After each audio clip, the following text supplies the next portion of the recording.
ago, Speaker Emerita Nancy Pelosi announcing she is retiring at the end of her current term in Congress in 2027.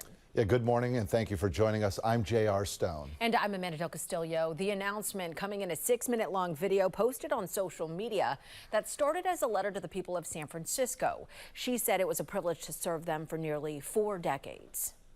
For decades, I've cherished the privilege of representing our magnificent city in the United States Congress. It seems prophetic now that the slogan of my very first campaign in 1987 was, "A voice that will be heard." And it was you who made those words come true. It was the faith that you had placed in me and the latitude that you have given me. That is why I want you, my fellow San Franciscans, to be the first to know. I will not be seeking re-election to Congress. With a grateful heart, I look forward to my final year of service as your proud representative. There had been speculation that Pelosi would retire following the special election this week, which led to the passing of Prop 50 here in California. Pelosi is 85 years old. She was the first and only female Speaker of the House and stepped down as a Democratic leader in 2023. Pelosi was facing 2 challengers in the race, including State Senator Scott Wiener, who announced his campaign just 2 weeks ago. And there had been speculation about this announcement coming for some time. Pelosi at 85 years of age at this point. And we are joined by ABC 7 News insider Phil Mateer with a closer look at what this all means. Good morning, Phil. Well, this is certainly an incredible chapter in not only San Francisco and California history, but also in the United States history. Nancy Pelosi, she was the product of the Democratic machine in San Francisco, that same machine that gave the world Willie Brown and Gavin Newsom. Initially, she was elected and thought of sort of as a lightweight by her critics, but she proved to be anything but lightweight. And as a matter of fact, she's one of the most heavyweight politicians America has known, becoming the first woman speaker. She was instrumental in and key in passing the national health care, Obamacare as it's been known. She was the one that put the votes together at that.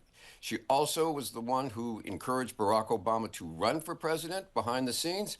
And most recently, she was the one Washington person that stood up and said, "President Biden, I think it's time for you to reconsider running for re-election." She is a powerhouse that has brought billions of dollars to the state and to the city of San Francisco, and she's going to be sorely missed.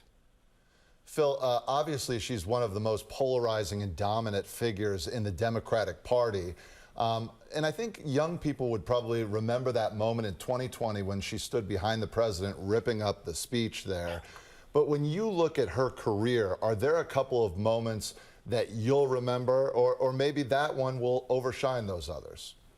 You know what I remember is that when she first ran for office, like I said, she was seen as the mother of 5, a socialite, a big fundraiser in the Democratic Party in San Francisco. Her father had been mayor of Baltimore. She was seen as somebody that just didn't have what it took and was just sort of being a placeholder. But she completely turned that around. The confidence she brought from day one. Now, she wasn't somebody you would sit down and necessarily have a casual conversation with, because she was always focused.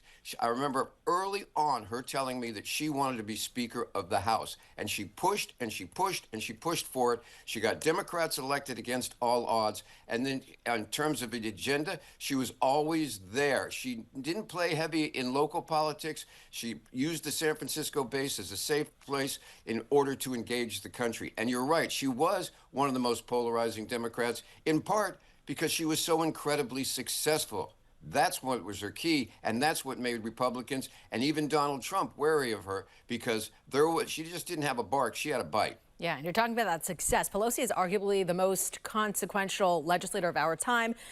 Who do you think will be the next Nancy Pelosi? Because a lot of people are looking at this now. A lot of people are thinking, what does this mean for Wiener, Chakrabarty? Who else? Well, there's a couple of things here. First off, I want to say from the get-go that had Nancy Pelosi, even at her age, said, "I'm going for another term," my money would have been on that she would get reelected. That's just it. She would have. That's how much support she still has. There are people who said that they agreed with her, but that she was getting on in age, and I think she heard that as well. As for replacements, nobody is going to be able to replace her out of the gate, because she was the product of a seniority system of more than 3 decades in Congress, inching up her power. The new person is going to be coming in at the bottom of the rung. But those who are already interested were State Senator Scott Wiener, who entered the race before Nancy Pelosi pulled out, was going to challenge her. Newcomer Shoykat Chakrabarti, he was going to be rolling in, a self-financed tech guy on the Social Democratic front.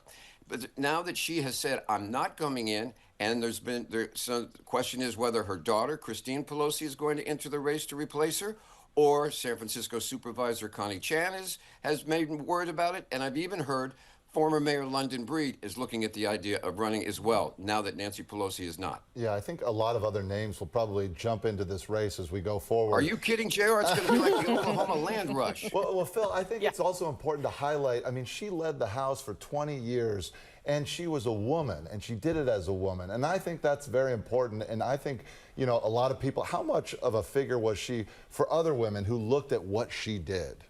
Oh, she was incredible. She was incredible. You know, we have a history of putting out incredible people to United States politics. I mean, we brought Dianne Feinstein, the first woman mayor of San Francisco, and put her in the Senate, and she led the charges. Nancy Pelosi was not just a female politician. She was as good as any of the boys in the back room, and better, probably, tougher as well. And that was it's been a long inspiration for generations of women getting into politics, and just women in general. Her charm, her appearance, but mostly her effectiveness. Okay, she could have just ridden things out. She never ducked. She was always there. That's something rare in a politician. Yeah, absolutely. And I know that we are going to be looking into and combing through all the things that she's done for San Francisco, specifically her address to San Francisco, wanting to tell the city first. What do you think that signals? Is she staying here? How does someone who has a career in politics let's step not forget, away? She is getting aged up there. Yeah. Her husband, Paul, remember, was attacked in their home. And he's working on that. He's come back very, very well. They have a place in Napa. They might be there. Nancy Pelosi, like I said, but I want to add one thing for it. For all of her saintliness or all of her accomplishments, I want to tell you one thing you didn't want to ever do, whether you were in the U.S. Congress, the U.S. Senate, or the White House, or on Fifth and Mission in San Francisco. You never wanted to cross her, because she was one tough person, and if you crossed her, she got you. Yeah, it seemed to, over the years, and especially in recent years, became almost enemy number one of Republicans. For Democrats going forward, this has to be huge on getting a name in there. Listen, JR, think about it. I mean, Hakeem Jeffries is the speaker right now, but Nancy Pelosi was responsible for raising billions of dollars for the Democratic Party. These people are they just don't match that. They just don't. So when people say who's going to take her place, it's not easy to replace somebody like that. It's a once in a generation person. Absolutely. And so the administration, also the Trump administration, hearing this news today, what's going on over there, you think? Well, let's see. He has two options. He can either ignore it or he can send out on all caps. But whatever it is, this is one of his primary opponents is leaving. And let's underscore something. She's leaving. She's not gone yet. She's got a year. Now, in that time, I don't know if under the current administration she can match what she's done for San Francisco. She was the one that created the Presidio Trust and that wonderful park out by the Golden Gate Bridge. She was the one that brought the transit money in for BART, for the Central Subway in San Francisco. She's responsible for a lot of things, and she's one of the biggest thorns in Donald Trump's side. He's got to breathe a sigh of relief. Yeah, it'll be interesting to see what happens. Grudgingly, but he has to. It certainly will be interesting to see what happens down there. I mean, real quick, I think that, you know, when you look at her ties to San Francisco, too, I mean, she was a supporter of same-sex marriage when that wasn't popular. And her feelings on that bled all across the aisle.